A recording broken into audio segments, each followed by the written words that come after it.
L'UNICEF et ses partenaires du ministère de l'Action sociale et de la protection des femmes et de l'enfant continuent de célébrer le mois de l'enfant. Ce mercredi, c'est dans la sous-préfecture de Koba, dans la préfecture de Bofa, qu'ils se sont rendus pour sensibiliser les citoyens sur les droits et la protection de l'enfant. Abdourahmane Ba, Mohamed Alousseni Kamara.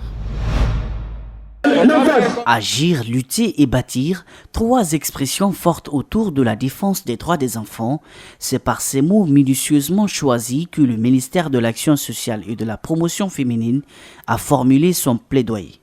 Lorsqu'on parle de protection de l'enfant, il y a ses droits, mais il y a également les départements qui sont chargés de faire appliquer ces droits, notamment le ministère de la Justice et le ministère de la Sécurité qui doit interpeller vraiment les auteurs de ces violences à l'égard des enfants. Alors notre travail, c'est le plaidoyer. Et pour cela, nous avons besoin de renforcement des capacités. Quant aux représentants de l'UNICEF en Guinée, la défense des droits des enfants est une mission primordiale pour son institution. Elle compte accompagner les actions gouvernementales allant dans ce sens. On soutient directement les maires, les élus, les préfets, les gouverneurs, afin de mettre en place les services directement pour les enfants, améliorer les écoles, améliorer les services de protection pour les enfants, améliorer la vaccination, les services de santé. Et ça, c'est quelque chose de vraiment concret. Les enjeux sont trop importants dans la sous-préfecture de Koba. L'ambassadeur de l'UNICEF en Guinée en est conscient et il tient à adresser un message aux parents. Puisque aujourd'hui, nos enfants, il y a un fléau qui est là contre nos enfants aujourd'hui. Il faut que nous, les parents, il faut qu'on soit debout contre ça, pour lutter contre ça. Un mariage forcé et en même temps des viols, l'excision. Donc vraiment, il faut qu'on essaie de mettre fin sur ça là, maintenant. Nos enfants souffrent. Peut-on fabriquer du charbon à l'aide du papier et du carton? La réponse, c'est oui, car une association de jeunes a réussi ce pari. Les jeunes ont fabriqué beaucoup de ce charbon et ils nous montrent comment le faire tout en demandant de l'aide. Reportage Mamadou Salouba, Ibrahima Souri Kamara. Du charbon, pas avec du bois, mais fait à base du papier. Une idée folle, derrière laquelle se trouve l'association Youth Youth Movement, un groupe de jeunes qui chaque matin récupèrent du papier. Tout se passe à la maison, dans une bassine. Les papiers sont regroupés, puis mouillés avec de l'eau.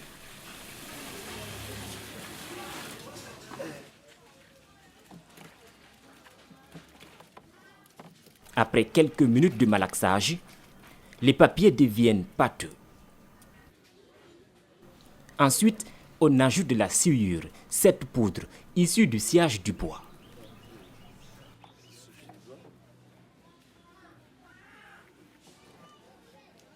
Quelques secondes de mélange, la matière est mise dans un tissu pour filtrer l'eau.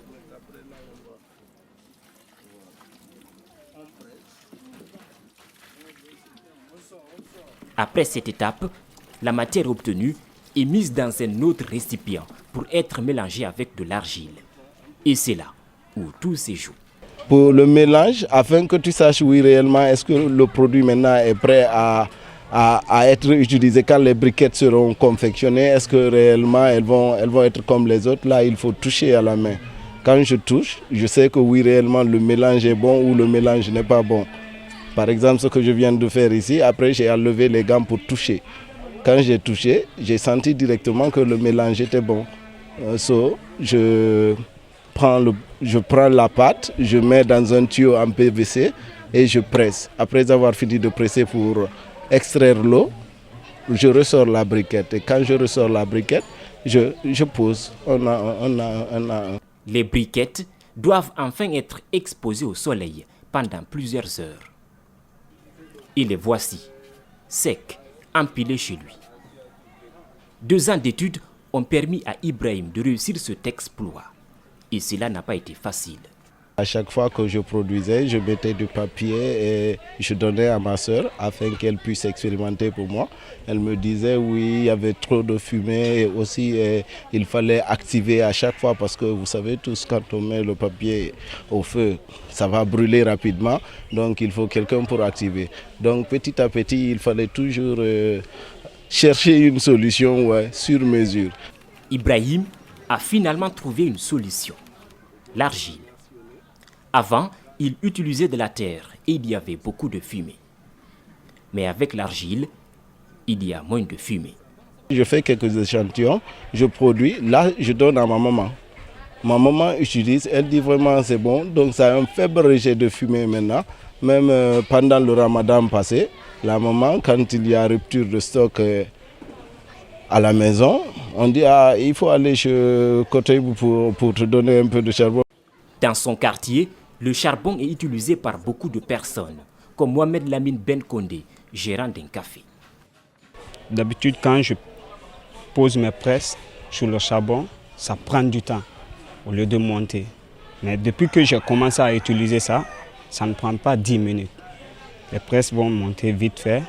Puis encore, dès que les gens vont commencer, ils vont dire que ouais, le café est bon. J'ai dit ok. J'ai consulté le grand encore d'amener notre charbon pour moi, puisque je puisse consommer au lieu d'aller acheter du charbon, du bois. L'avantage avec ce charbon, c'est qu'on ne se salit pas les mains. Il ne laisse pas non plus de cendres. Il a aussi une longue durée de vie. Vous qui préparez le riz tout de suite, moi aussi je prépare le riz. Celui qui utilise le charbon de bois peut même commencer à poser sa marmite le premier. Et moi qui utilise le charbon youth, vous comprenez, je pose après ma marmite. Mais je vais finir avant celui qui a posé sa marmite le premier, qui utilisait le charbon de bois. Rapide, propre, mais aussi écolo. Car avec ce charbon, on limite aussi la coupe abusive du bois. Ce qui d'ailleurs soulage beaucoup de jeunes dans le quartier. C'est un projet qui est à triple avantage, c'est-à-dire la lutte contre le réchauffement climatique, l'insalubrité, et ça permet aussi de créer de l'emploi pour la couche juvénile. Donc moi je vous rejoindrai et j'aimerais que ce soit les personnes de bonne volonté, les partenaires publics ou privés, internationaux ou nationaux, qui acceptent de venir donner de l'aide à ces jeunes. Le charbon youth n'est pas encore commercialisé. Les jeunes ont besoin de moyens pour produire plus et répondre aux besoins de la population. Et moi je suis là, j'ai découvert qu'à partir de simples gestes, qu'on peut transformer les papiers et cartons en charbon. Et s'il y a vraiment un soutien, un sponsor, moi je peux dire toutes les ordures ménagères qu'on peut les transformer en charbon, à part le plastique. Le charbon youth est un savoir-faire guinéen qui pourrait limiter les pouvoirs du gaz et du charbon, si toutefois il est mis en valeur. En Guinée, les premières pluies tombaient en avril. Nous sommes au mois de juin. Certes, il pleut, mais pas comme d'habitude. La déforestation, la coupe abusive du bois et le changement climatique menacent fortement la pluviométrie en Guinée. À Kalema, dans la zone industrielle de Dureka, une entreprise de production de fer à béton ODAV a initié une campagne de reboisement de 1000 plantes dans la zone. L'objectif est de restaurer la couche végétale. Reportage Malik Sangiana Kamara. Traditionnellement, le mois de juin est caractérisé par une forte pluviométrie, un climat qui fait bon vivre. Mais cette année, avec la coupe abusive du bois, les émissions de gaz à effet de serre, l'environnement à Dureka se trouve dégradé. Pour sauver l'écosystème dans la zone de Kalema, où évoluent plusieurs unités industrielles, ODAV met en œuvre sa campagne de reboisement. C'est aujourd'hui, ODAV Multi-Industrie commence c'est planter l'arbre. C'est 7 mois, j'ai planté 100 arbres. Après chaque mois, je commence beaucoup. C'est pourquoi il y a population, c'est gagné beaucoup de bénéfices pour l'arbre. Les autorités préfectorales et locales ont encouragé cette initiative qui vise à créer un espace vert dans cette zone avec 1000 plantes. On en a des essoufflements. Nous sommes au mois de juin maintenant. Jusqu'à maintenant, la pluie n'est pas encore venue. Et quand l'ODAV prend l'initiative de reboiser toute la terre dessus, vraiment, il aide la population guinéenne. Il aide la contrée de Dureka pour que vraiment on puisse encore changer l'écosystème. Parce que la Guinée n'est pas habituée à ce système. Quant aux populations bénéficiaires, elles se réjouissent de cette campagne de reboisement et elles promettent de veiller sur les plans. Tout cela est l'effet de la déforestation. Les gens ignoraient les conséquences, mais ils comprendront avec la chaleur qui règne actuellement. Donc nous sommes très contents de cette campagne de reboisement qui nous donnera de l'humidité dans l'avenir et on demande aux initiateurs d'accroître leur champ d'action. Nous serons des surveillants de ces arbres plantés. Le secrétaire administratif, représentant du préfet de Dibreka à cette activité, a invité les autres entreprises de la place à emboîter les pas des ODAV pour sauvegarder notre environnement. C'est ce vendredi 21 juin que démarre en Égypte la Coupe d'Afrique des Nations et la Guinée fait partie cette année des pays compétiteurs. Le Sili national jouera samedi son premier match contre Burundi à Conakry. Forte mobilisation pour accompagner le 11 national. Nous nous sommes rendus ce jeudi au grand marché de Madina où l'heure est à la vente des maillots à l'effigie du Sili national. Mariam Fodé Camara, Mamadou Alouba. Marché Madina. Ici, des femmes vendent des maillots aux couleurs de rouge, jaune et vert avec des chants pour la victoire. Dans ce marché, l'engouement est exceptionnel.